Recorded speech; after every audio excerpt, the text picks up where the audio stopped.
Hi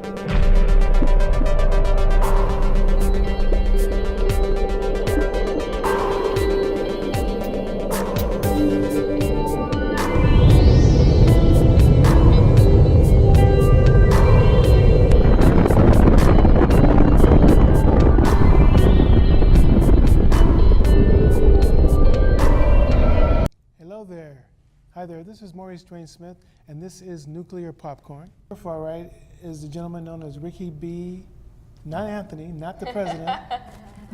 Jacobs. Ricky B. Jacobs. I was always calling Ricky B. Anthony. I think there was a president, or should have been a president, named Jacobs. And now we're going on to Ricky B. the man. What's up, son? Well, listening, listening to these beautiful ladies, it's cool because I feel like I'm in that position now. Listening. My whole life, I didn't listen. I haven't been listening.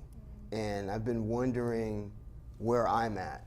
And it's just, it's coming to, man, full circle now just being in here where my focus in my journey has been to help the world. And for me, I've had to figure out how to help myself. And it's been a journey. Oh man, I guess I'll put it out there. I've been an alcoholic, had a couple of DUIs, trying to figure stuff out, not listening to my voice, being confused by my voice, being confused by, say, myself, being confused by where I live, where I need to fit in, all that type of stuff. So for me, it's really been this, I'm confused. What's going on in my head? I don't want to listen to it. What's going on? But just listening to you guys, like I said, it's coming to a culmination where I'm like, I am supposed to be here. I am supposed to continue to listen. I've had to disassociate myself from friends that I grew up with, and it's been really sad. And, I feel alone because people that I've grown up with are not where I'm going in life. And it's been tough because for me, acting is a way to not be here in a sense. Because sometimes I don't want to be here. I don't know if that makes any sense to you guys, but sometimes I don't want to be here. And I think all my actions by being an alcoholic and by destroying myself has led me to here where it's like this eye-opening and awakening where it's like, man, I'm not crazy. There is a reason why I'm listening to myself. There is, these voices in my head are the right guides. They're not the wrong guides because I'm actually listening to positivity and love. And I used to just be all about negativity and trying to, I guess as an African-American male that was smaller than everybody else on the football field but had to prove that he was tough, I've always had a chip on my shoulder. And with that chip on my shoulder, taking it into the real world and taking it into the business of acting, for me, it's always just been, I just have to be like this facade. I just have to be this tough guy. I just have to be this, hardcore, whatever. When my mom is a nurse and I have goodness in me, that's all I am. I'm a personal trainer because I want to help people get in shape. Like you said, your journey, it's amazing that, you lost 60 pounds and you're feeling good about yourself and the 80 pounds. Well, no, it's not 80 pounds. Well, it's exactly 60.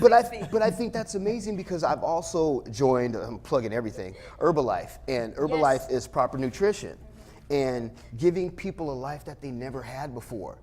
I came out of the womb with a fast metabolism, running 40-yard dashes and catching touchdowns. So for me, it's been easy.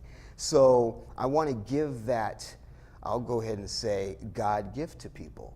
It's easy for me to share proper nutrition. It's easy for me to show someone how to work out and tell them how to do it correctly. So that's what I want to give to people, along with my acting. Kind of going off tangent a little bit, but with my acting. How did you get started in acting? Who was your driving force that inspired you to become an actor? Because I know you've done some shows that, you know, you were in fact the first African American male to have been on those shows. How did that occur?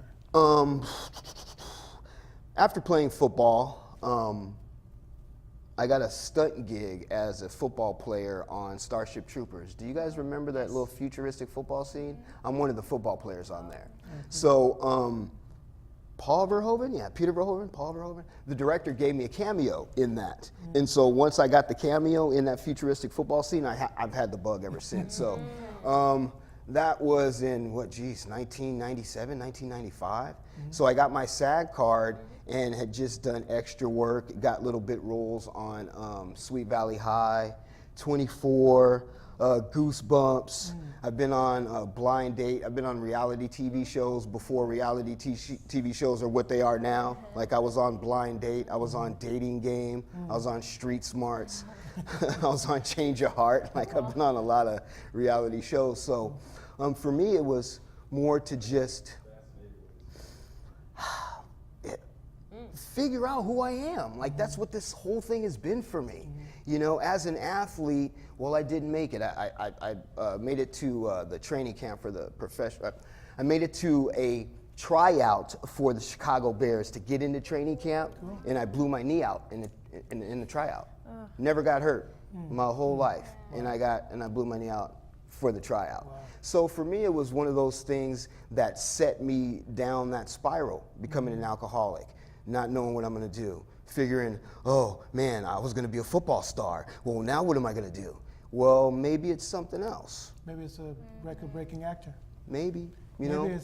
But it won't be that cycle that I saw you in that last flick, where you got the guy. And would you like to talk about that? Yeah. What was the name of that flick? He's talking about a movie called Hard Requittals I was in. I was in a movie about revenge.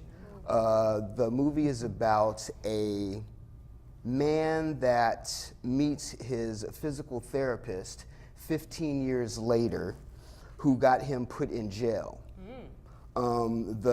Basically the story is about a kid that was physically and mentally abused, and the doctor, instead of helping him, got him turned in. So he was in jail for the last 15 years. Well, he comes out of jail and he meets the guy in a coffee shop and makes him like this nice little cocktail and basically murders him with this cocktail. You know, At the same time, because of revenge, and what's not good about that is I end up getting killed at the very end of it. So it's almost kind of like, you know, eye for an eye, reap what you sow. It's not what you're supposed to do. So it's really kind of like bad things come with bad things. So it's really not one of those happy-go-lucky movies. It's one of those movies that basically says, hey, you know, you reap what you sow. You know, when it's all said and done, what's your legacy? What do Yeah, you because want I've been left talking behind? about everything going on. Man, my legacy really is to, I want little, young, African-American boys who are mixed like me, because I'm mixed French and black, to figure out what their purpose is and to not be confused. Because for me, I was always told I needed to pick a side. What side? Yeah, there's only one side. That's right. You know?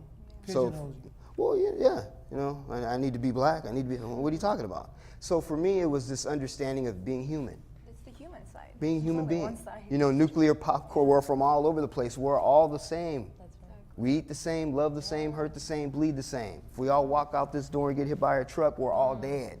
Doesn't matter who we are. So for me, it was really just understanding that I'm a human being that's of mixed race, and I really want to leave a legacy for young children to know you can be whatever you want to be. You can be whoever you want to be. You can do whatever you want to do, but you have to educate yourself. There you have it. You're educated, you have double degrees. My sister has double degrees. I just have 1 degree because all I needed, you know, was one for football. But for me, it was really just an understanding of trying to figure out who I am in this world and what do I want to do. And I want to help people.